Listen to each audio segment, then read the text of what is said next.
Baik, saya akan melanjutkan presentasi dari kelompok kami, yaitu pengertian berita dan laporan. Berita adalah laporan peristiwa, fakta, opini yang aktual, menarik, dan penting. Berita adalah informasi yang menginformasikan peristiwa atau kejadian yang penting diketahui oleh masyarakat, yang disampaikan baik secara lisan maupun tulisan. Dengan demikian, membaca berita berarti membaca bentuk laporan tentang suatu kejadian yang sedang terjadi baru-baru ini, atau keterangan terbaru dari suatu peristiwa.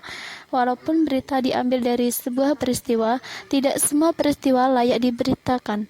Dengan demikian, peristiwa yang layak diberitakan harus mempunyai unsur-unsur sebagai berikut. Yang pertama, unsur kepentingan.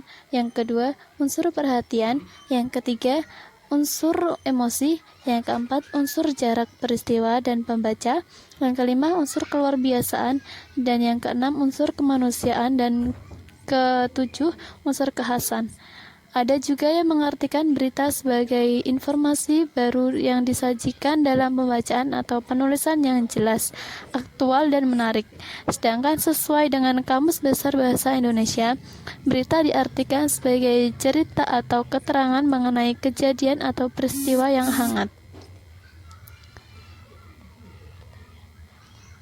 Menurut Widya Martaya, laporan adalah penyampaian informasi yang bersifat faktual tentang sesuatu dari satu pihak ke pihak yang lain.